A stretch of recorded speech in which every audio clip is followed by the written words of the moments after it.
أعوذ بالله من الشيطان الرجيم.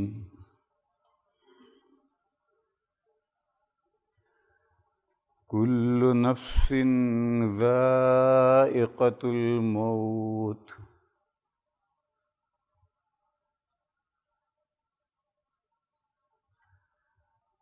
فمن زحزح عن النار وأدخل الجنة فقد فاز وما الحياة الدنيا إلا متاع الغرور. بسم الله الرحمن الرحيم. إن الذين آمنوا وعملوا الصالحات كانت لهم جنات الفردوس نزلا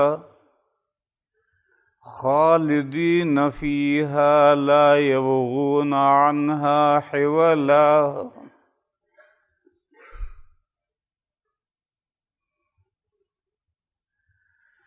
بزرگوں اور بھائیوں،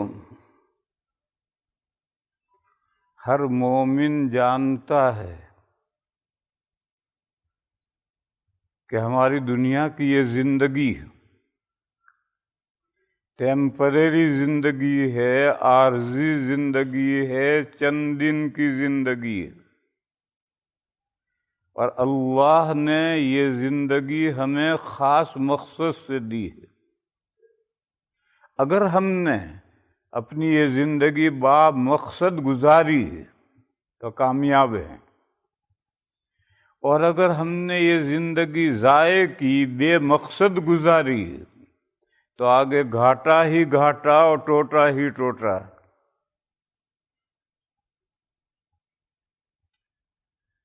اللہ پاک کا ارشاد ہے،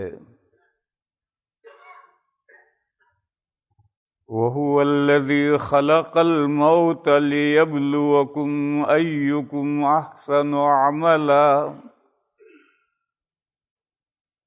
اللہ وہ ہستی ہیں جنہوں نے مرنا اور جینا پیدا کیا، یعنی ہماری یہ دنیا کی زندگی بنائی.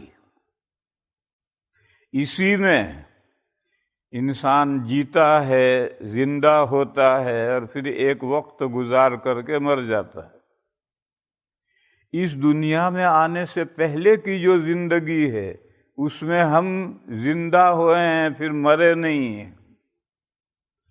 اور اس دنیا کے بعد جو زندگی آئے گی اس میں بھی ہم زندہ ہوں گے، پھر مریں گے نہیں. یہی ایک دنیا کی زندگی ہے جس میں ہم جیتے بھی ہیں اور مرتے بھی ہیں. جیتے اور مرتے ہماری باڈی جیتی مرتی ہے. اس باڈی میں جو روح ہے، وہ روح تو جب سے پیدا ہوئی ہے اس وقت سے کنٹینیوس زندہ ہے اور تا ابد زندہ رہے گی، روح مرتی نہیں. علم کلام کے ایک بڑے امام گزرے ہیں، ابو الحسن اشعری رحمہ اللہ. ان کی بات کسی نے ایک شعر میں پیروئی ہے. یہ نکتہ سیکھا میں نے ابو الحسن سے، شاعر کہتا ہے حضرت ابو الحسن اشعری رحمہ اللہ سے میں نے ایک گر کی بات سیکھ لی، جان لی. یہ نکتہ سیکھا میں نے ابو الحسن سے کہ روح مرتی نہیں مرگے بدن سے. بدن مرتا ہے، اس کے مرنے سے روح نہیں مرتی. روح تو روحیں جب آدم علیہ السلام کو پیدا کیا تھا، اس کے بعد معاً فوراً تمام انسانوں کی روحیں پیدا کر دی تھی. پھر ان کو درس معرفت دیا، اللہ نے اپنی پہچان کروائی. پھر ان کا ایگزام لیا، پوچھا الست بربکم، کیا میں تمہارا پروردگار نہیں ہوں؟ سب نے بیک زبان جواب دیا بلا، کیوں نہیں ہے؟ آپ اگر ہمارے پروردگار نہیں ہیں تو اور ہمارا پروردگار ہے کون؟ اس واقعے کا ذکر قرآن کریم میں سورہ اعراف میں ہے۔ اس واقعے کے بعد تمام انسانوں کی روحیں عالم ارواح میں رکھ دی گئی ہیں۔ پھر جب اس روح کے اس دنیا میں آنے کا وقت آتا ہے تو پہلے ماں کے پیٹ میں بچہ دانی میں باڈی تیار ہوتی ہے۔ جب باڈی تیار ہو جاتی ہے تو اللہ فرشتے کو حکم دیتے ہیں، وہ اس روح کو لا کر اس باڈی میں ڈالتی ہے جس کے لیے یہ جسم تیار ہوا ہے، اور جسم زندہ ہو جاتا ہے اور ماں کے پیٹ میں بچہ حرکت کرنے لگتا ہے۔ پھر بچہ 4 مہینے اور پیٹ میں رہتا ہے، پھر دنیا میں پیدا ہوتا ہے، یعنی ظاہر ہوتا ہے۔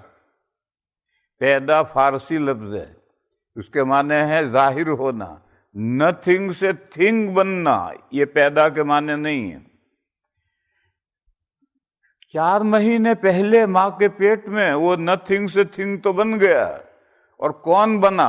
باڈی بنی۔ روح تو اس سے پہلے وجود میں آئی ہے۔ روح جب بدن کے ساتھ مقارن ہوئی، ملی، تو اب جسم بھی نتھنگ سے تھنگ بن گیا۔ پھر 4 مہینے کے بعد دنیا میں پیدا ہوا بچہ، پھر پلتا ہے، بڑھتے بڑھتے آخری حد کو پہنچ جاتا ہے۔ پھر اس کے بعد ایک وقت آتا ہے کہ آدمی مر جاتا ہے، باڈی یہیں دنیا میں پڑی رہتی ہے اور روح آگے گئی، اور یہ باڈی مٹی کے حوالے کر دی جاتی ہے، یہ کہہ کر کہ منہا خلقناکم، اسی مٹی سے ہم نے تمہیں بنایا، وفیہا نعیدکم، اور اسی مٹی میں ہم تمہیں ریٹرن کر رہے ہیں۔ کس کو؟ باڈی کو۔ ومنہا نخرجکم تارۃ اخری، اور ہم اسی مٹی سے تمہیں ایک مرتبہ اور نکالیں گے۔ وہ قیامت کا دن ہے، جب سور پھونکا جائے گا تو تمام اجسام ہمارے اسی زمین میں سے پھر اگ آئیں گے۔ اب ماں کے پیٹ میں اجسام نہیں تیار ہوں گے، زمین اجڑی ہوئی ہوتی ہے، بارش ہوتی ہے تو زمین میں سے بے شمار سبزہ اگ آتا ہے، اسی طرح سے زمین میں سے باڈیاں نکل آئیں گی۔ جب تمام اجسام وجود میں آ گئے تو ہماری روح جو مرنے کے بعد پاس اوے آگے بڑھ گئی ہے، وہ ریوس آئے گی، معاد، اور آ کر کے جسم میں روح داخل ہو جائے گی، اور یہ ہے موت کے بعد کی نئی زندگی۔ اللہ پاک جل شانہ عم نوالہ نے ارشاد فرمایا کہ جو بھی مخلوق سانس لینے والی ہے اس کو موت کا مزہ چکھنا ہے۔ ایک دن جسم کو مرنا ہے۔ کل نفس ذائقۃ الموت، ہر نفس موت کا مزہ چکھنے والا ہے۔ اور اس دنیا میں جو ہم نے اچھا یا برا کام کیا، اس کا بدلہ اس دنیا میں نہیں ہے، اچھے کاموں کا بدلہ بھی نہیں ہے اور برے کاموں کی پنشمنٹ بھی نہیں ہے، سزا بھی آگے ہے اور بدلہ بھی آگے ہے۔ یہ دنیا تو آخرت کی کھیتی ہے، کھیت ہوتا ہے، اس میں گیہوں بوتے ہیں، 3 مہینے میں گیہوں تیار ہوتے ہیں، پھر وہ گیہوں گھر میں آ جاتے ہیں، پھر سال بھر کھاتے رہتے ہیں۔ اسی طرح سے یہ دنیا آخرت کی کھیتی ہے، یہاں بو وہاں کاٹو، یہاں محنت کر کے فصل تیار کرو اور اگلی زندگی میں اس فصل سے فائدہ اٹھاؤ۔ تو فرمایا کہ کل نفس ذائقۃ الموت وانما توفون اجورکم یوم القیامہ، تمہارے نیک اعمال کا بدلہ تمہیں قیامت کے دن ملے گا، اس دنیا میں نہیں۔ یہ دنیا تو کام کا ٹائم ہے، جیسے ہم نوکری کرتے ہیں مہینہ بھر تک، صبح شام اپ ڈاؤن کرتے ہیں، اپنا ہی پیٹرول خرچ کرتے ہیں، اپنی ہی گاڑی لے کر بھاگے بھاگے جاتے ہیں اور شام کو خالی ہاتھ گھر لوٹ کر آتے ہیں، اس امید پر کہ مہینہ ختم ہو کر اگلی مہینے کی پہلی تاریخ لگے گی تو تھیلا بھر کر کے ڈالر لاؤں گا، اس امید پر پورا مہینہ دوڑ دھوپ کرتا ہے۔ میرے بھائیو، یہ دنیا کی زندگی ایک دن کا 100واں حصہ ہے۔ اللہ پاک کا ارشاد ہے وَإِنَّ يَوْمًا عِنْدَ رَبِّكَ كَأَلْفِ سَنَةٍ مِّمَّا تَعُدُّونَ، اللہ کے یہاں کا ایک دن اور تمہارے یہاں کے 1000 ایئر اکول ہیں۔ بس اگر کسی کو 100 سال کی بھی زندگی مل گئی تو دن کا 10واں حصہ اسے زندگی ملی۔ اتنی ذرا سی زندگی ہے، اتنی زندگی انتظار کرنا ہے کہ تم نے جو اعمال صالحہ کیے ہیں اس کا بدلہ بہت جلد ملنے والا ہے تمہیں، جلدی مت مچاؤ، گھبراؤ مت۔ کوئی یہ سوچے کہ دنیا میں ہمیں اپنے اعمال صالحہ کا بدلہ کیوں نہیں ملا؟ دنیا میں مل جائے تو فرمایا وَمَا الْحَيَاةُ الدُّنْيَا إِلَّا مَتَاعُ الْغُرُورِ، یہ دنیا کی زندگی جو ہے یہ تو چند دن فائدہ اٹھانے کی زندگی ہے، اور آدمی اسے دھوکہ کھائے رہتا ہے، وہ سمجھتا ہے کہ میری یہ دنیا کی زندگی ہمیشہ رہنے والی ہے، ہمیشہ رہنے والی نہیں ہے، یہ دھوکے کی زندگی ہے، اور یہ دنیا جو ہے یہ چند دن فائدہ اٹھانے کی چیز ہے۔ چولہے پر عورتیں ایک کپڑا رکھتی ہیں جس سے دیگچی پکڑ کر کے اتارتی چڑھاتی ہیں، اردو میں اس کو کہتے ہیں صافی۔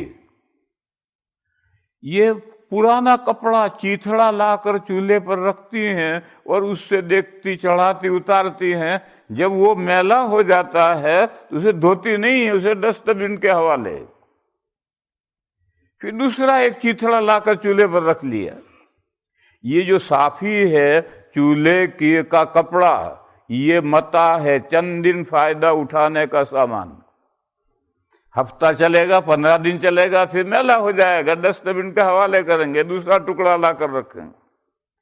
تو یہ دنیا تو ہمارے پاس صافی کے مانند ہے، ایک تھوڑے سے وقت کے لیے ہمارے پاس رہے گی، اس کے بعد ہمیں یہ دنیا ہمارے پاس نہیں رہے گی، اسے ڈسٹ بن کے حوالے کیا جائے گا۔ کامیاب زندگی آگے کی زندگی ہے۔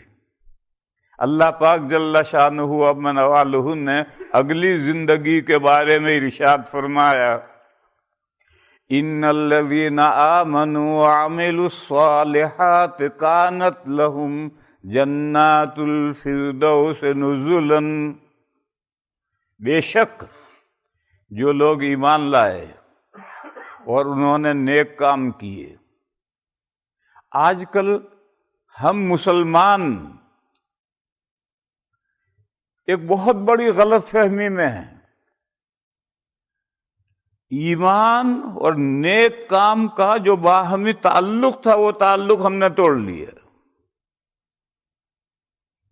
اور ہم یہ سمجھنے لگ گئے کہ بس ایمان کافی ہے، نہ مثبت اور نہ منفی، پازیٹو نیگیٹو دونوں طرح سے عمل کی کوئی اہمیت نہیں ہے۔ یہ آج مسلمانوں ایک بہت بڑی غلط فہمی کے شکار ہو گئے، جبکہ قرآن و حدیث کو ہم پڑھتے ہیں تو ایمان اور عمل صالح میں چولی دامن کا ساتھ بیان کیا گیا ہے، بیچ میں واو لایا گیا ہے ان الذین آمنوا وعملوا الصالحات، اور علماء جانتے ہیں کہ واو جمع کے لیے آتا ہے، دو چیزوں کو اکٹھا کرنے کے لیے واو آتا ہے، تو ایمان بھی ہے اور ایمان کے ساتھ نیک اعمال بھی ہیں۔ تو ایسے بندوں کے لیے بہشت بری کا گارڈن، جنات گارڈن، گارڈنز، ایک باغ نہیں بہت سارے باغات ملیں گے، اور وہ مہمانی کے طور پر ملیں گے۔ بھیک کا ٹکڑا نہیں ہوگا۔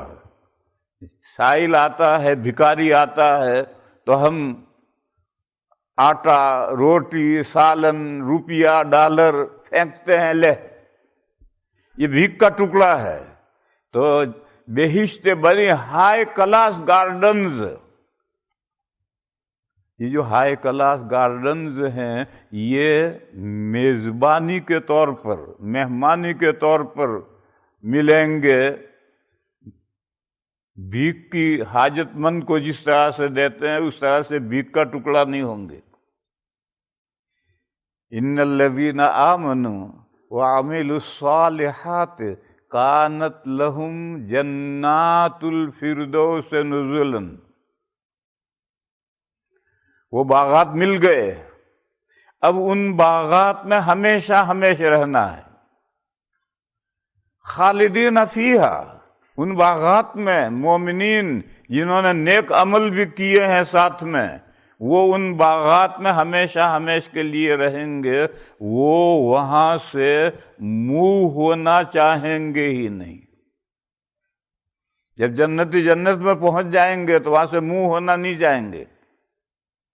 دیکھو انسان کی طبیعت اکتاہٹ محسوس کرتی ہے، اور اکتاہٹ محسوس کرتا ہے تو پھر آدمی رینیول کر لیتا ہے۔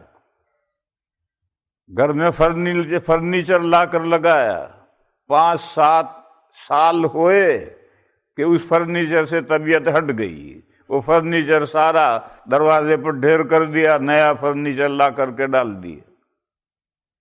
گاڑی لاتے ہیں آپ بڑی قیمتی، 10-20 سال ہوتے ہوتے طبیعت ہٹ جاتی ہے اور گاڑی میں کوئی خرابی نہیں پیدا ہوئی، خواہ اس کو یوزڈ کار میں بیچ دیا اور نئی گاڑی لے کر آئے۔ تو یہ انسان کی فطرت ہے، وہ اکتاہٹ محسوس کرتا ہے۔ بس جب یہ فطرت ہے تو یہ فطرت تو جنت میں بھی رہے گی، فطرت تھوڑی بدلے گی۔ جو نیچر ہے، فطرت ہے، وہ بدلتا نہیں ہے، وہ جنت میں بھی یہی فطرت رہے گی۔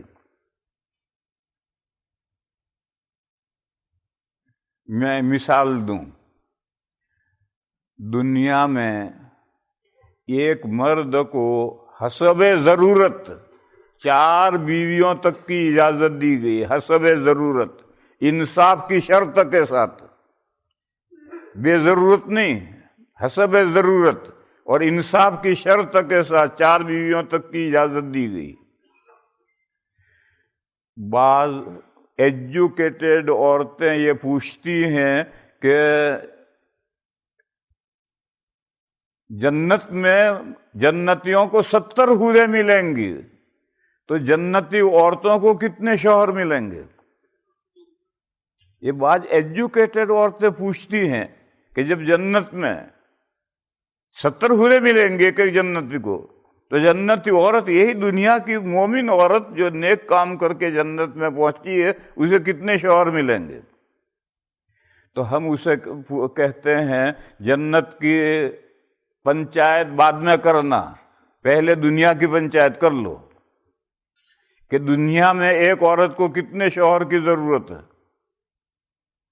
دنیا میں ایک عورت کا ایک وقت میں ایک ہی شوہر ہو سکتا ہے، یہی نیچر جنت میں ہوگا، نیچر تو بدلتا نہیں ہے۔ اور دنیا میں ایک عورت کے لیے ایک وقت میں ایک ہی شوہر کیوں ہے؟ بیوی سکون حاصل کرنے کے لیے، شوہر بیوی کے پاس پہنچ کر سارے غم بھول جاتا ہے۔ وَجَعَلَ بَيْنَكُمْ مَوَدَّةً وَرَحْمَةً، تمہارے درمیان میں فیملی لائف میں اللہ نے محبت رکھی ہے اور مہربانی رکھی ہے۔ اور آپ جانتے ہیں دنیا میں جھگڑے 3 ہی چیزوں کی وجہ سے ہوتے ہیں: زر پیسہ، زن عورت، اور زمین جائیداد۔ یہی 3 چیزوں کے دنیا میں جھگڑے ہیں۔ اب اگر ایک عورت کے 2 یا زیادہ شوہر ہوں گے تو شوہر کو اس بیوی کے پاس جا کر کے، کون سی بیوی؟ ہر جائی، آج رات اس کے یہاں، کل رات اس کے یہاں، پرسوں رات اس کے یہاں ہے، ایسی ہر جائی عورت کے پاس جا کر کیا سکون ملے گا؟ اور نہ صرف ہے کہ سکون نہیں ملے گا، یہ جو 3 شوہر ہیں یہ ہر وقت ایک دوسرے کو قتل کرنے کے در پہ رہیں گے۔ یہ اس کو مار ڈالنا چاہے گا، یہ اس کو مار ڈالنا چاہے گا، تو فیملی لائف بے فائدہ ہو گئی۔ اس لیے دنیا میں جو صورتحال ہے وہی صورتحال جنت میں واقع رہے گی۔ نیچر بدلتا نہیں ہے، دنیا میں جو نیچر ہے وہی جنت میں، اور جنت میں جو نیچر ہے وہی نیچر دنیا میں رکھا گیا ہے۔ طبیعت اور فطرت بدلتی نہیں۔ لیکن بیوی اور شوہر کے علاوہ دوسری چیزوں میں نیچر یہی ہے۔ فرنیچر آدمی بدل دیتا ہے، گاڑی آدمی بدل دیتا ہے، مکان بدل دیتا ہے۔ ہاؤس میں رہ رہا تھا، جیب گرم ہو گیا تو اب مینشن خریدے گا۔ 15-20 سال مینشن میں رہا اور جیب گرم ہو گیا تو اب کاسل خریدے گا۔ وہاں تو کاسل میں جاتے جاتے موت آ جاتی ہے۔ تو نیچر ہے انسان کا۔ غریب آدمی ہے، اس کے پاس اسباب نہیں ہے، اس کی بات الگ ہے۔ لیکن اگر آدمی کے پاس اسباب ہیں تو مکان بھی بدلنا چاہتا ہے۔ بلکہ آپ کے اس ملک میں تو بیویاں بھی بدلنا چاہتے ہیں کافر بیویاں بھی بدلنا چاہتے ہیں، بلکہ بیوی نام کا تصور ہی ان کے یہاں ختم ہے۔ گرل فرینڈ ہوتی ہے، آج اس سے دوستی گانٹھ لی، کل اس سے گانٹھ لی، پرسوں اس سے دوستی گانٹھ لی، ہر دن ایک نئی گرل فرینڈ ہے۔ ان کے یہاں تصور ہی نہیں ہے وائف کا۔ لیکن اسلام تو دین رحمت ہے، اللہ کا نازل کیا ہوا دین ہے۔ اس دین میں فیملی لائف مضبوط لائف ہے کہ مرد ہمیشہ کے لیے بیوی کا ہو کر رہ جائے اور بیوی ہمیشہ کے لیے شوہر کی ہو کر رہ جائے۔ لیکن ان کے علاوہ دوسری چیزوں کے اندر جو انسان کی اکتاہٹ محسوس کرنے والی فطرت ہے، وہ فطرت جنت میں ظاہر نہیں ہوگی۔ لا یبغون عنہا حولا، جنتی جنت سے منہ ہو کر کہیں اور جانا چاہیں گے ہی نہیں۔ کیوں نہیں چاہیں گے؟ جب فطرت ہے اور نیچر ہے تو کیوں منہ ہونا نہیں چاہیں گے؟ ایک حدیث شریف میں اس کی وجہ بتلائی گئی۔ فرمایا جنت میں پہنچنے کے بعد ہفتے میں 1 مرتبہ پر ویک ایک مارکیٹ لگے گا جنت میں، تمام مرد مارکیٹ میں پہنچیں گے۔ اس مارکیٹ کا نام ہے سوق الحسن، بیوٹی کی مارکیٹ۔ وہاں صرف جنتی جائیں گے، عورتیں نہیں جائیں گے۔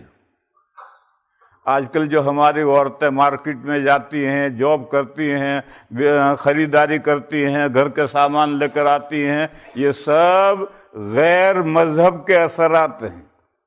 اسلام میں عورت خانہ داری کی ذمہ دار ہے، اس کو گھر سنبھالنا ہے، باقی سارے باہر کے کام مرد کو کرنے ہیں۔ تو مارکیٹ میں جنت کی مارکیٹ ہے، نام ہے اس کا سوق الحسن، بیوٹی کی مارکیٹ۔ جنتی وہاں پہنچیں گے۔ اس مارکیٹ میں کیا ہے؟ اس مارکیٹ میں جو طرح طرح کا فرنیچر ہے، اور اس مارکیٹ میں طرح طرح کی صورتیں ہیں، بہتر سے بہتر، اس میں جو تمہیں صورت پسند آئے وہ فوراً تمہارے اندر منتقل ہو جائے گی، تمہیں جنتی کو وہ صورت مل جائے گی۔ اور جو فرنیچر پسند نہ آئے وہ پسند کیا اور وہ گھر میں جا کر لگ گیا۔ اور جب یہ جنتی جنت میں پہنچیں گے، یہ جو میں حدیث بیان کر رہا ہوں یہ حدیث کی مشہور کتاب ریاض الصالحین کے آخر میں ہے، لمبی حدیث ہے ریاض الصالحین کے آخر میں۔ جب وہ جنتی مارکیٹ میں جائیں گے تو پیچھے اللہ تعالی جنتیوں کے گھروں میں بیوٹی کی بارش برسائیں گے، جنتی عورتیں اس بارش میں نہائیں گی تو ان کا حسن دوبالا ہو جائے گا۔ وہ جنتی وہاں گئے، وہاں انہوں نے جو صورت پسند کی وہ صورت ان کے اندر آ گئی، اور ادھر گھروں کے اندر اللہ نے بیوٹی کی بارش برسائی، جنتی عورتیں اس میں نہائیں تو ان کا حسن دوبالا ہو گیا۔ جب جنتی گھر واپس آئیں گے تو اپنی بیوی کو دیکھ کر دنگ رہ جائیں گے اور وہ کہیں گے خوش نصیب، جب ہم گئے گھر سے تب تو تم اتنی خوبصورت نہیں تھی، اب تو تم بے حد خوبصورت نظر آ رہی ہو۔ تو وہ عورتیں کہیں گے اپنے شوہروں سے کہ میرے سرتاج، آپ جب گھر سے گئے تھے اس وقت آپ بھی اتنے خوبصورت نہیں تھے، اب تو مجھے اس سے بہت زیادہ خوبصورت نظر آ رہے۔ تو مرد جواب دیں گے ہم مارکیٹ میں گئے تھے، بیوٹی کی مارکیٹ میں گئے تھے، وہاں مجھے ایک صورت پسند آ گئی تو اللہ نے مجھے وہ صورت دے دی۔ تو وہ خواتین کہیں گی کہ تمہارے جانے کے بعد اللہ نے بارش برسائی، ہم اس بارش میں نہائے تو ہمیں اللہ نے خوبصورت بنا دیا۔ یہ امپروو پر وک ہوگا، مردوں کا حسن بھی بڑھے گا، عورتوں کا حسن بھی بڑھے گا، اور ہر ہفتے بڑھے گا، اور ہر ہفتے گھروں کے اندر فرنیچر بھی بدلا جائے گا۔ پر جب صورتحال جنت میں یہ ہوگی تو آدمی وہاں سے منہ ہونا کیوں چاہے گا، اکتاہٹ کیوں محسوس کرے گا؟ تو ہر ہفتے بدل رہا، صورتحال بدل رہی ہے۔ تو اس لیے فرمایا کہ لا یبغون عنہا حولا، جنتی جنت سے دوسری جگہ منتقل ہونا چاہیں گے ہی نہیں، منہ ہونا چاہیں گے ہی نہیں۔ میرے بھائیوں، حدیث شریف میں اس مضمون کو اس طرح بھی سمجھایا گیا ہے کہ یہ دنیا مومن کا قید خانہ ہے اور کافر کا گارڈن ہے۔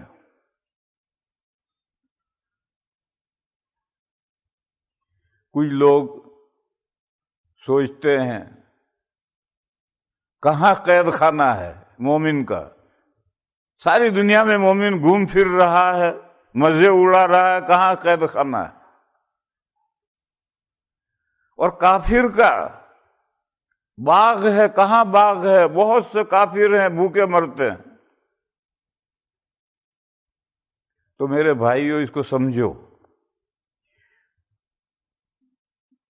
جیل خانے کی دو خصوصیتیں ہیں۔ ایک،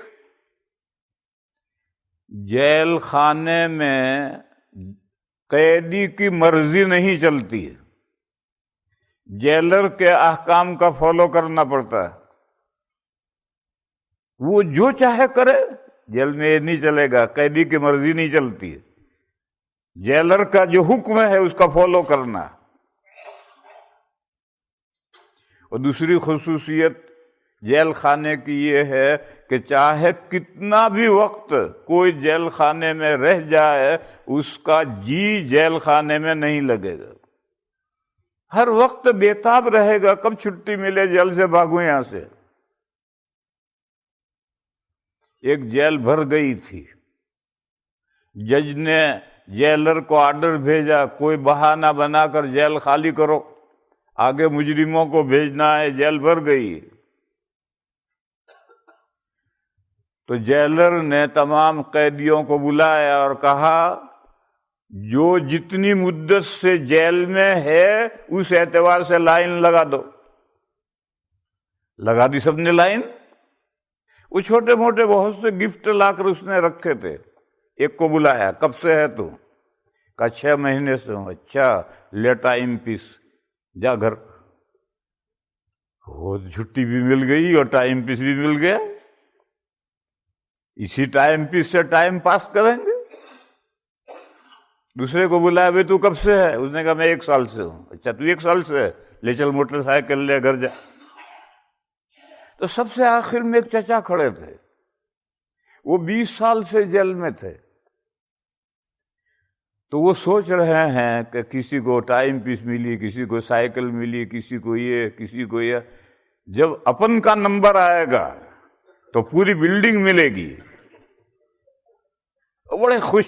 اپن تو 20 سال سے ہیں, اپنا نمبر آئے گا. تو ان کا نمبر بھی آیا. پوچھا چچا کب سے ہو؟ کہا ہم 20 سال سے ہیں. کہا اچھا 20 سال سے ہو؟ جی. کہنے لگے تم تو ہماری پرانی یادگار ہو, یہیں رہو.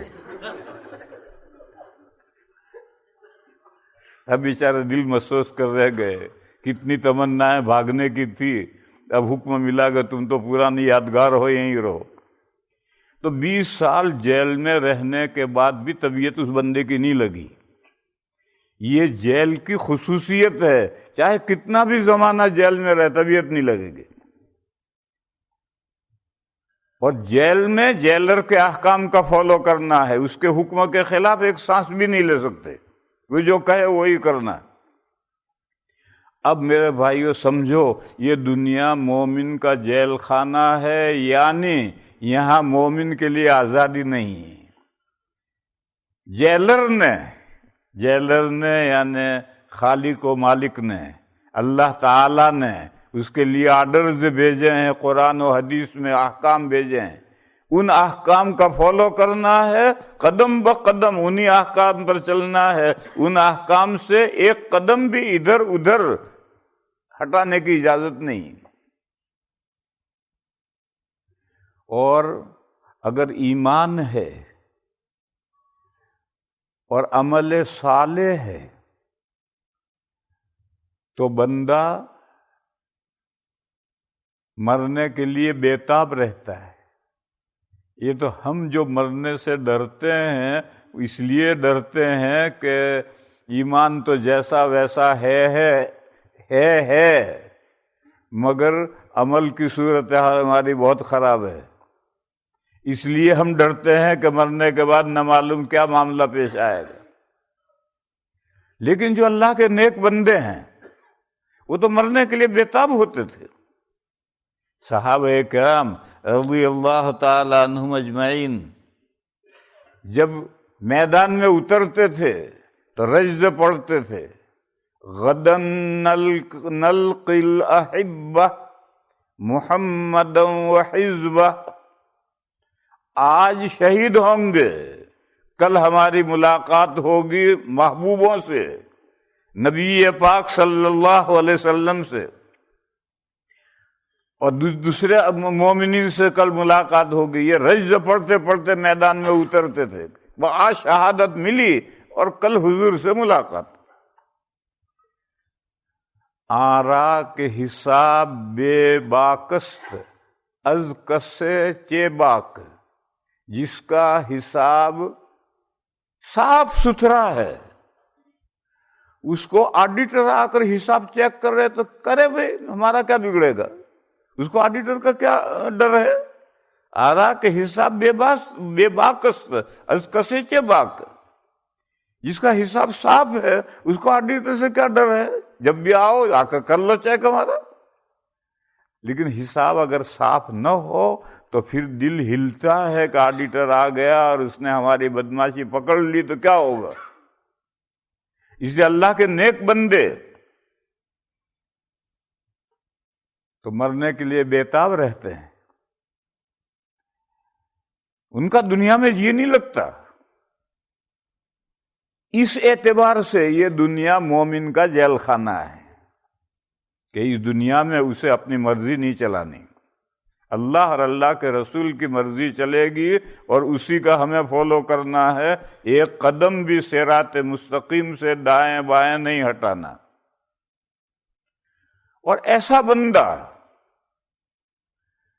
اللہ کی ملاقات کے لیے ہر وقت بےتاب رہتا ہے، اور اللہ کی ملاقات ہوگی موت کے بعد، لہذا وہ موت کے لیے بےتاب ہے۔ اور یہ دنیا کافر کے لیے گارڈن ہے۔ گارڈن کی بھی دو خصوصیتیں ہیں۔ ایک، گارڈن میں ایسا جی لگ جاتا ہے کہ شام ہو جاتی ہے، اندھیرا چھا جاتا ہے تو آدمی جک مار کر کے گھر واپس لوٹتا ہے، ورنہ اس کا جی اس گارڈن سے واپس آنے کو جی چاہتا نہیں۔ دوسری خصوصیت یہ ہے کہ گارڈن میں کوئی لا نہیں ہے، جہاں چاہو گھومو پھرو، کوئی پابندی نہیں ہے۔ پابندی ہو سکتی ہے تو ایک ہی ہو سکتی ہے کہ پھول مت توڑو، پودا خراب مت کرو، یہ تو پابندی ہو سکتی ہے، باقی گھومنے پھرنے کی کوئی پابندی نہیں۔ کافر کے لیے دنیا باغ ہے۔ وَلَا يَغُرَّنَّكَ تَقَلُّبُ الَّذِينَ كَفَرُوا فِي الْبِلَادِ، یہ جو اللہ کے دین کو نہیں مانتے وہ ساری دنیا میں مٹر گشتی کرتے پھرتے ہیں، اس سے تجھے دھوکہ نہیں ہونا چاہیے۔ بیل کو جب کھیت میں چرنے کے لیے چھوڑتے ہیں تو اس کے ناک میں ایک رسی ہوتی ہے، اس سے دوسری رسی بندھی ہوئی ہوتی ہے، تو مالک رسی لے کر بیٹھا ہے، جوں بیل آگے بڑھتا ہے کہ رسی ڈھیلی کرتا جاتا ہے، وہ بڑھتا جاتا ہے، بڑھتا جاتا ہے، بڑھتا جاتا ہے۔ اس کو استدراج کہتے ہیں، ڈھیل دے رہا ہے۔ پھر کھیت آ گیا اناج کا، اب بیل اس میں منہ مارنا چاہتا ہے تو زور سے جھٹکا دیتا ہے، تو اس کے ناک میں اتنی سخت زد پہنچتی ہے کہ فوراً بیل پیچھے آ جاتا ہے۔ تو یہ تو کافر کا استدراج ہے، اللہ رسی ڈھیلی چھوڑ رہے ہیں، گھوم لے، بھٹک لے، جتنا عیش موج کرنا ہے کر لے، وقت آنے دے، وقت آئے گا منڈی پکڑ کے توڑ دیں گے۔ لہذا کافر کے لیے کوئی پابندی نہیں ہے، اسے نماز نہیں پڑھنی، اسے زکوٰۃ نہیں دینی، اسے روزہ نہیں رکھنا، اسے نیک کام نہیں کرنا، اسے یہ نہیں کرنا، وہ نہیں کرنا، اور جتنی برائیاں چاہتا ہے کر، کوئی پابندی نہیں۔ دوسری خصوصیت یہ ہے کہ باغ میں ایسا جی لگ جاتا ہے کہ باغ سے واپس لوٹنے کو چاہتا ہی نہیں۔ کافر کا دنیا میں ایسا جی لگا رہتا ہے کہ وہ دنیا سے گزرنا نہیں چاہتا ہے، مرنا نہیں چاہتا ہے۔ یہود کا حال قرآن کریم میں بیان کیا گیا ہے۔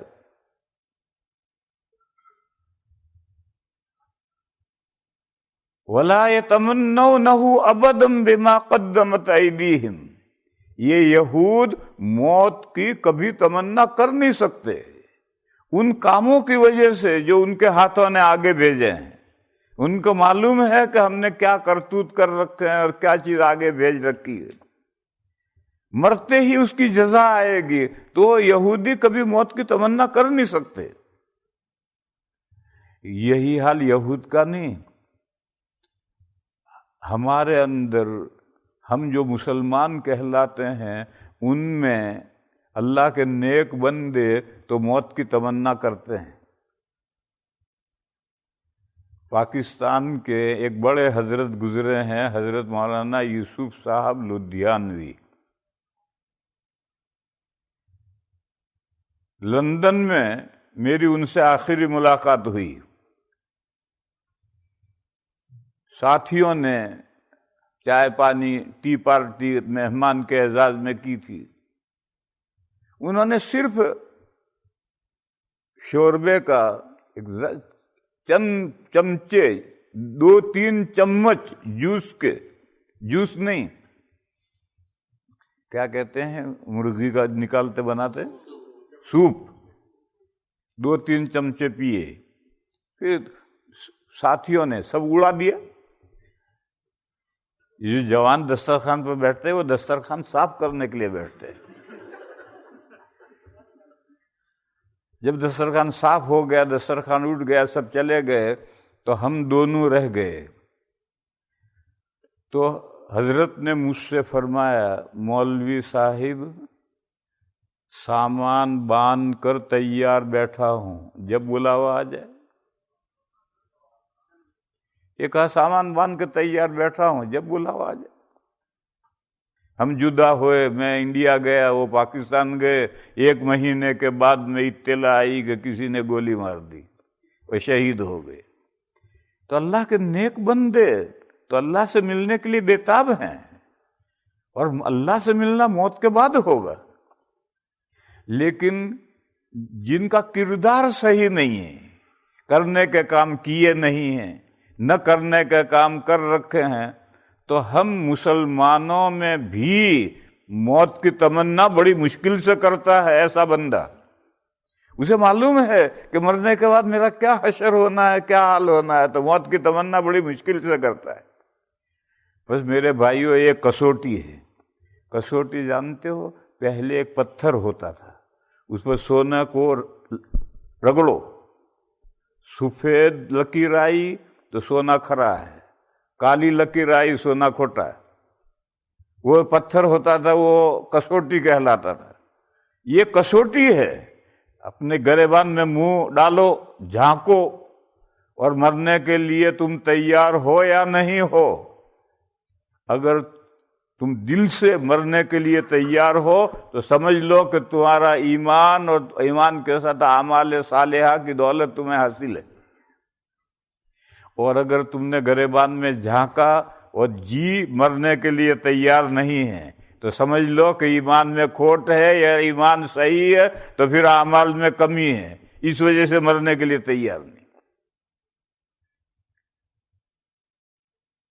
کسی جگہ جانا ہے، وہاں ہمارا رسپیکٹ ہوگا، استقبال ہوگا، ہاتھوں ہاتھ ہمیں لیا جائے گا، پلاؤ زردہ کھلایا جائے گا، تو آدمی بےتاب رہتا ہے وہاں پہنچنے کے لیے.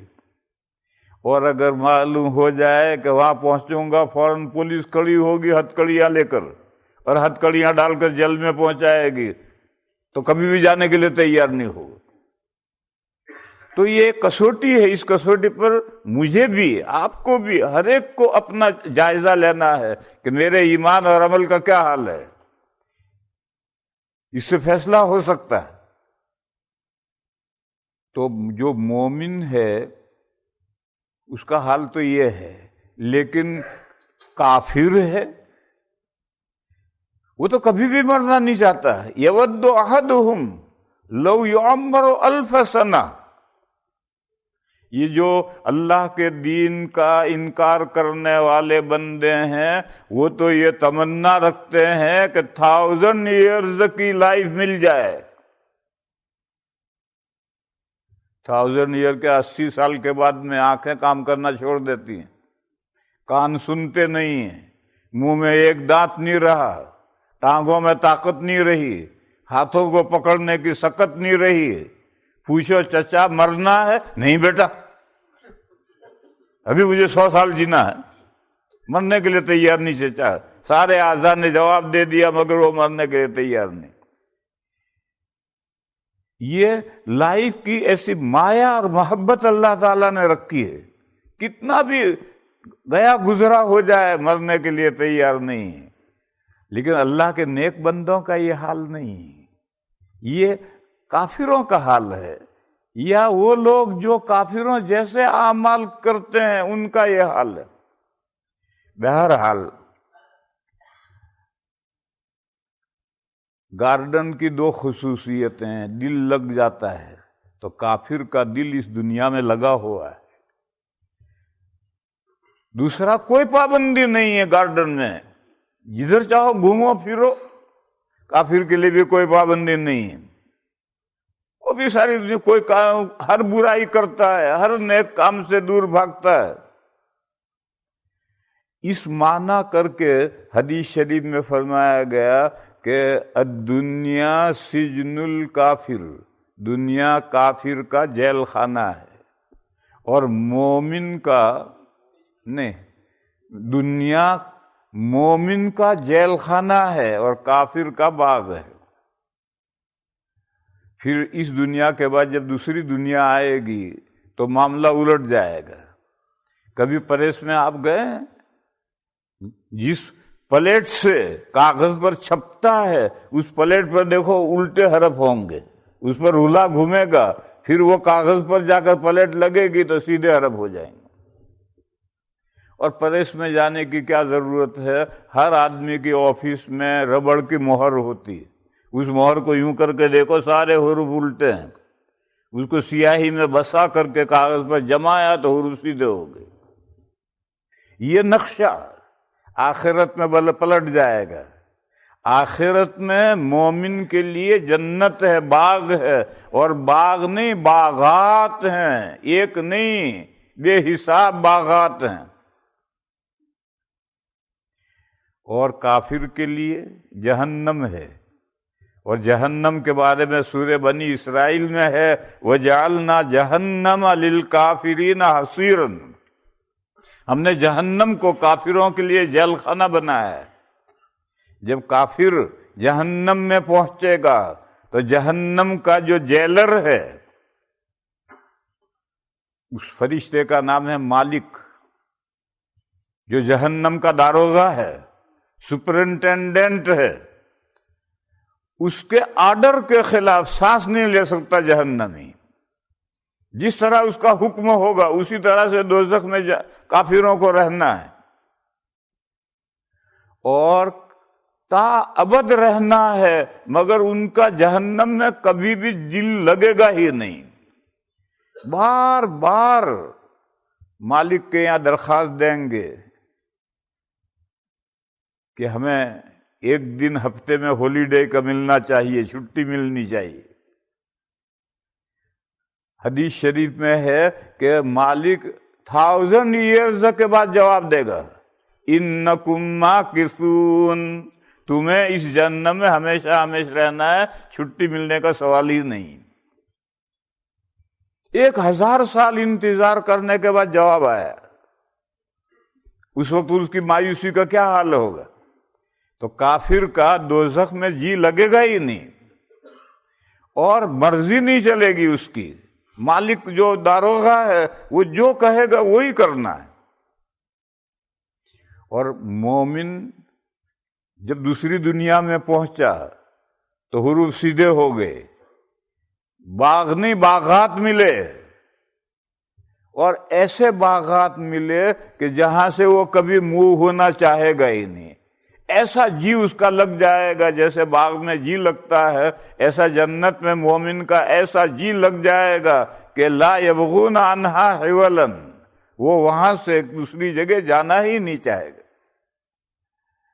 اور جنت میں پہنچنے کے بعد میں فیہا ما تشتہیہ الانفس وتلذ الاعین، جنت میں پہنچنے کے بعد میں جو جی چاہے گا ملے گا، اور آنکھیں ٹھنڈی ہو جائیں ایسا منظر ہوگا۔ آج کل دنیا ہائی وے کے دونوں طرف شاندار درخت لگاتے ہیں، پھلواریاں، تاکہ آدمی ڈرائیونگ کرتا بھی جائے، دائیں بائیں درختوں کا منظر بھی دیکھتا جائے۔ تو جنت میں بھی آنکھوں کی ٹھنڈک ہے، ایسے مناظر دیکھنے کو ملیں گے جس سے آنکھوں کو سرور حاصل ہوگا، اور اسی مناظر میں بیوی بھی ہے، حوریں بھی ہیں۔ اور حوریں اور بیوی کے علاوہ جنت میں ایسے ویو ہیں، ایسے مناظر ہیں کہ آدمی دیکھ کر خوش ہو جائے۔ اور جو جی چاہے وہ ملے گا۔ گلاب جامن لاؤ، پلیٹ بھر کر آئی، خوب کھائی۔ لڈو لاؤ، پلیٹ بھر کر آئی، تو وہ لڈو بھی گلاب جامن جیسے ہی ہیں۔ تو پھر یہ جنتی کہیں گے یہ گلاب جامن تو ہم نے ابھی کھائے ہیں، ہم نے لڈو منگوائے ہیں۔ تو فرشتے کہیں گے یہ لڈو ہیں، آپ کھا کر تو دیکھیں۔ اب جو اسے کھایا تو لڈو کی مزہ آ رہا ہے۔ وہ اتو بھی متشابہ، جنات میں رزق لائے گا ہم شکل، دیکھنے میں دونوں گلاب جامن ہے، حالانکہ پہلا گلاب جامن تھا، اب تو لڈو ہے، اس کا مزہ لڈو جیسا ہے۔ ایک جیسے پھل رزق لایا جائے گا جنت میں۔ اب طبیعت حشاش بشاش ہو گئی، بھئی واہ، ہم سمجھتے تھے کیا اور نکلا کیا۔ ایک مولانا صاحب نے یہ مضمون بیان کیا کہ جنت میں جو جی چاہے ملے گا۔ تو ایک دیہاتی نے پوچھا، اجی مولوی جی جنت میں حقہ بھی ملے گا؟ یو پی میں دیہاتی حقے کے بڑے عاشق، تو اس نے پوچھا کہ جنت میں حقہ بھی ملے گا؟ آج کے کہیں بھئی جنت میں بیڑی ملے گی پینے کو، سگریٹ ملے گی پینے کو۔ تو مولانا صاحب نے کہا کہ اگر تیرا جی اس گندی چیز کو پینے کو چاہے گا تو ضرور ملے گا، بیڑی بھی ملے گی، سگریٹ بھی ملے گی، حقہ بھی ملے گا۔ مگر جنت میں آگ نہیں، بیڑی سگریٹ جلانے کے لیے جہنم میں جانا پڑے گا، حقہ بھرنے کے لیے جاؤ جہنم میں سے آگ لے کر آؤ۔ کیوں؟ جنت میں آگ تو ہے نہیں، تو آگ کے بغیر چنگاریوں کے بغیر حقہ کیسے تازہ ہو؟ جاؤ جہنم میں بھر کر آؤ۔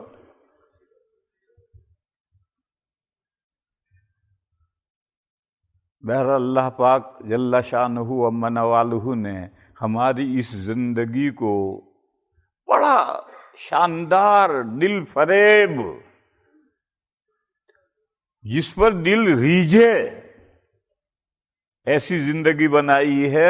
انا جعلنا ما علی الارض زینۃ لها لنبلوکم ایکم احسن عملا۔ یہ زمین ہم نے پرفریب بنائی ہے، اور زمین پر جتنی چیزیں ہیں، زمین کے اوپر اگتی ہیں، اوپر دیکھو تو چاند تارے ہیں، ہوائیں ہیں، یہ زمین پر جتنی چیزیں ہیں ہم نے زمین کے لیے بیوٹی بنایا ہے۔ اس لیے بنایا ہے کہ ہم تمہیں جانچنا چاہتے ہیں کہ تم میں سے فرسٹ ڈویژن میں کامیاب کون ہوتا ہے، اور کون سب سے زیادہ شاندار عمل کر کے آتا ہے، اور جنت کے سب سے اونچے درجے کون حاصل کرتا ہے۔ یہ جاننے کے لیے ہم نے اس دنیا کو ایسا پرفریب بنایا ہے۔ ہندوستان میں ایک بڑے عالم گزرے ہیں، حضرت مولانا ابو الحسنات عبد الحی لکھنوی قدس سرہ، 150 سال پہلے گزرے ہیں، لکھنؤ کے بڑے عالم گزرے ہیں۔ ان کے والد حیدرآباد نواب کے یہاں وزیر تھے، بس پیسوں کی کوئی کمی نہیں تھی۔ ان کا ایک ہی لڑکا تھا، وہ پڑھتا تھا، تو والد نے کمرے کے ہر دروازے پر جوتے چپل رکھ رکھے تھے، اور اس طالب علم کی ہر ضرورت اس کمرے میں مہیا کر رکھی تھی، تاکہ اس کا ایک منٹ بھی ضائع نہ ہو۔ جدھر دروازے جائے وہیں چپل ہیں، ادھر گیا تو وہاں بھی چپل ہیں، ادھر گیا تو وہاں بھی چپل ہے۔ کیلا کھانے کو تو کیلا بھی رکھا ہے، آئس کریم کھانے کو تو آئس کریم بھی رکھی ہے، جامن کھانے کو تو جامن بھی رکھا ہے۔ ایسا انہوں نے انتظام کر رہا تھا، چونکہ وزیر تھے، حیدرآباد کی گورنمنٹ کے وزیر تھے، پیسوں کی کمی نہیں تھی، تو بیٹا پڑھ رہا ہے، اس کے لیے انتظام کر رکھا ہے۔ تو اللہ تعالیٰ نے ہم بندوں کے لیے یہ دنیا میں ہر چیز مہیا کر رکھی ہے، تاکہ دیکھیں کیسا پڑھتا ہے، یہ کیسا عمل کرتا ہے۔ اسی سلسلے کا قصہ ہے، ایک نوکر بھی بیٹھا رہتا تھا، وہ کمرے میں طالب علم پڑھتا تھا، وہاں ایک نوکر بھی بیٹھا ہے، جو کہنا اسے کہو۔ تو طالب علم نے پڑھتے پڑھتے نوکر سے کہا پانی پلا۔ وہ نوکر پانی لینے گیا، تو ابا نے دیکھا، انہوں نے پوچھا بھئی کس کے لیے پانی لے جا رہا ہے؟ اس نے کہا صاحبزادے نے مانگا ہے۔ تو ابا نے کہا کہ کیا کر رہا ہے وہ؟ کہا پڑھ رہا ہے۔ تو اتنا افسوس ہوا کہ کیا پڑھ رہا ہے؟ جس کو پڑھتے ہوئے پیاس محسوس ہوئی وہ کیا پڑھ رہا ہے؟ بہت افسوس ہوا۔ پھر اچانک ذہن میں ایک خیال آیا، انہوں نے نوکر سے کہا لا گلاس، اور اس میں کھانے کا کوئی تیل، مثلا سرسوں، مونگ پھلی کا تیل، زیتون کا تیل، گلاس بھر دیا اور یہ کہا جا لے جا کر دے۔ تو وہ طالب علم پڑھ رہا تھا، پڑھتے پڑھتے اس نے لا کر دیا، اس نے پی لیا اور پی کر کے گلاس رکھ دیا اور وہ پڑھ رہا۔ وہ گلاس لے کر واپس رکھنے آئے کہ کیا ہوا؟ تو اس نے کہا وہ تو میں نے صاحبزادے کو دیا، انہوں نے پی لیا اور گلاس مجھے واپس کر دیا۔ تو کھڑے ہوئے اور اللہ کا شکر بجا لائے، 2 نفلیں پڑھی اور کہا کہ اس کو پیاس لگی نہیں، اچانک خیال آ گیا پڑھتے پڑھتے، انہوں نے تیل پی لیا، اس کو پتہ نہیں چلا کہ میں کیا پی رہا۔ اس کا مطلب یہ کہ اس کو ہوش نہیں ہے، وہ اتنا کتاب میں مگن ہے کہ اس کو ہوش ہی نہیں رہا۔ اللہ کا شکر بجا لائے، 2 نفلیں پڑھی۔ تو میرے بھائیوں، اسی طریقے پر مومن کو اس دنیا کے اندر رہ کر کے اگلی دنیا کی تیاری کرنی، اصل زندگی آگے آ رہی ہے، اور یہ بات ہر مومن جانتا ہے، اور یہاں سب مومنین ہیں کہ اگلی زندگی آگے آ رہی ہے، اور یہاں اس زندگی میں شارٹ پیریڈ ہے، 50 سال، 60 سال، 70 سال، 80 سال، ختم، اور اس کے بعد مر جانا ہے۔ اسی وجہ سے انسان کی باڈی کمزور بنائی، 80 سال ہوتے ہوتے ہر چیز جواب دے جاتی ہے، پیر جواب دے گئے، ہاتھ جواب دے گئے، آنکھ، ناک، کان، ہر چیز جواب دے گئی۔ اسٹرانگ باڈی نہیں بنائی۔ اگر اسٹرانگ باڈی بناتی، جیسے کہ مرنے کے بعد دوبارہ زندگی ملے گی، تو 60 ہاتھ کا قد ہوگا، اتنا ہی موٹا تازہ ہوگا، اور کافر کی ایک ڈاڑھ احد پہاڑ جتنی بڑی ہوگی۔ اگر ایسا بدن اللہ تعالیٰ اس دنیا میں بناتے تو ہزاروں سال عمل کرنا پڑتا تب جنت ملتی۔ اب تو ہزاروں سال عمل نہیں کرنا، 50 سال عمل کرنا ہے، کوئی زیادہ لمبا چوڑا عمل نہیں کرنا، اس کے بعد مر گئے اور یہ بدن فنش، مٹی میں مل گیا، رل مل گیا۔ پھر جب دوبارہ سور پھونکے گا تو اس وقت میں ہماری باڈی کے جو اجزاء مٹی بن گئے ہیں وہ ساری مٹی جمع ہو کر کے، حتیٰ کہ بچہ پیدا ہوتا ہے تو ختنہ کی جو کھال کاٹ کر پھینک دیتے ہیں اور وہ مٹی بن جاتی، وہ مٹی بھی آئے گی، اور اسی پہلی باڈی کی مٹی سے دوسری باڈی بنے گی۔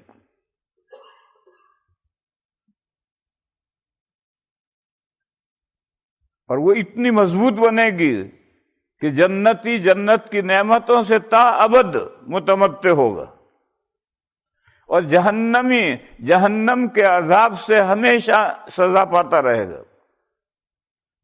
لہذا میرے بھائیوں، اس دنیا کی زندگی کو اللہ نے بہت خوبصورت بنایا ہے، کوئی کمی نہیں رکھی ہے، ہر چیز مہیا کی ہے، کیونکہ انسان کو عمل کے لیے بھیجا ہے، پڑھنے کے لیے بٹھایا ہے، مطالعہ کر رہا ہے۔ اس کو اس زندگی میں پڑھنے اور مطالعے کے علاوہ کوئی ہوش ہی نہیں ہونا چاہیے۔ اللہ تعالیٰ اس مضمون کو سمجھنے کی توفیق عطا فرمائے، کام کرنے کی توفیق عطا فرمائے، اور ہماری اگلی زندگی کو اللہ شاداب بنائے، اللہ خوشحال بنائے۔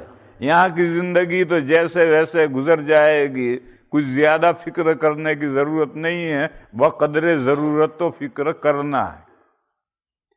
حدیث شریف میں ہے کسب الحلال فریضۃ بعد الفریضہ، حلال روزی کمانا اللہ نے فرض کیا ہے، مگر سیکنڈ نمبر کا فرض ہے، فرسٹ نمبر کے احکام اور ہیں۔ نماز پہلے پڑھو پھر روزی کماؤ، حج پہلے کرو پھر نوکری کرو، زکوٰۃ پہلے دو، پھر تم کو کہ میں زکوٰۃ نکالوں گا تو بیلنس کم ہو جائے گا، کاروبار میں نقصان پہنچے گا۔ کوئی نقصان نہیں پہنچے گا، زکوٰۃ نکالو، پھر جو باقی سرمایہ بچے اس سے کاروبار کرو۔ روزہ پہلے رکھو، پھر ہل چلاؤ دوپہر تک، اگر دوپہر کے بعد ہل نہیں چلا سکتے تو بند کرو، صبح سے دوپہر تک ہی ہل چلاؤ، روزہ پہلے رکھو۔ تو حلال روزی کمانا اللہ نے فرض کیا ہے، اور یہ فرسٹ نمبر کے فرض کے بعد دوسرے نمبر کا فرض ہے۔ اللہ تعالی ہم کو یہ مضمون سمجھنے کی اور اس پر عمل کرنے کی اللہ ہمیں توفیق عطا فرمائے۔ میرے بھائیوں، مومنین کا ملنا بھی اللہ کے لیے ہوتا ہے اور جدا ہونا بھی اللہ کے لیے ہوتا ہے۔ ایک حدیث ہے کہ قیامت کے دن میدان حشر میں جب سورج 1 میل کے فاصلے پر آ گیا ہوگا اور ہر آدمی پسینے میں شرابور ہوگا، اس وقت 7 قسم کے آدمیوں کو اللہ تعالیٰ اپنا سایہ عنایت فرمائیں گے، جبکہ اللہ کے سائے کے علاوہ کوئی سایہ نہیں ہوگا۔ اللہ اپنا سایہ یعنی اپنا پیدا کیا ہوا سایہ، اللہ کی ذات کا سایہ نہیں، یہ سایہ اللہ پیدا کریں گے۔ اور اللہ کا سایہ تشریف کے لیے اضافت ہے، جیسے بیت اللہ کا یہ مطلب تھوڑی ہے کہ اللہ تعالیٰ وہاں رہتے ہیں۔ بیت اللہ کا مطلب یہ ہے کہ وہ معزز محترم گھر ہے۔ اسی طرح سے اللہ کا سایہ یہ اضافت تشریف کے لیے ہے، اللہ ان کے لیے سایہ پیدا کریں گے، اور اس چلچلاتی دھوپ میں اللہ تعالیٰ اس سائے میں ان کو رکھیں گے۔ ان 7 قسم کے لوگوں میں یہ بھی ہے، رجلان تحابا فی اللہ وتفرقا علیہ، 2 بندے ایک دوسرے سے محبت کرتے ہیں اللہ کے لیے، اکٹھا ہوئے اسی محبت پر اکٹھا ہوئے، جدا ہوئے اسی محبت پر جدا ہوئے۔ اب کل میرا سفر ہے، چند دن آپ حضرات کے ساتھ رفاقت رہی، ہم سب ساتھ رہے، کچھ دین کی ٹوٹی پھوٹی باتیں کہنے کا موقع ملا، اللہ قبول فرمائے۔ اور اب ہم کل جدا ہو جائیں گے، ہمارا یہ جدا ہونا بھی اللہ کے لیے، اللہ تعالیٰ اس اکٹھا ہونے کو بھی قبول فرمائے اور جدا ہونے کو بھی قبول فرمائے۔ وآخر دعوانا ان الحمدللہ رب العالمین۔ اللہم صل وسلم وبارک علی سیدنا و مولانا محمد وعلی آل سیدنا و مولانا محمد بعدد من صلی وصام۔ یا الہ العالمین، ہماری نیکیوں کو قبول فرما، ہماری حسنات میں برکت پیدا فرما۔ یا اللہ، ہمیں دنیا میں بھی بھلائیاں عطا فرما، آخرت میں بھی بھلائی عطا فرما، اور جہنم کے عذاب سے ہماری حفاظت فرما۔ اے میرے مولا، ہم آپ سے ایسے علم کی درخواست کرتے ہیں جو علم ہمارے لیے دنیا اور آخرت میں مفید ہو۔ اے میرے مولا، ہمیں ایسے کاموں کی توفیق عطا فرما جو تیرے نزدیک مقبول ہوں۔ یا اللہ، ہمیں روشن دل عطا فرما، ہمارے اوپر نیچے دائیں بائیں آگے پیچھے ہدایت کی روشنی پھیلا دے۔ یا اللہ، دجالی فتنوں سے ہماری حفاظت فرما۔ یا اللہ، تہذیب جدید کے فتنوں سے ہماری حفاظت فرما۔ یا اللہ، ہم میں جو بیمار ہیں ان کو شفاء کاملہ عطا فرما، صحت عاجلہ عطا فرما۔ یا اللہ، جو کسی ٹینشن میں اور پریشانی میں ہیں ان کی پریشانیوں کو دور فرما۔ اے میرے مولا، ہمارے اموات کی مغفرت فرما، جو دنیا سے بندے گزر گئے ان کی بال بال مغفرت فرما، ہماری مغفرت فرما، ہمارے ماں باپ کی مغفرت فرما، اور تمام مسلمان مردوں کی اور مسلمان عورتوں کی مغفرت فرما۔ سبحان ربک رب العزت عما یصفون وسلام علی المرسلین والحمد للہ۔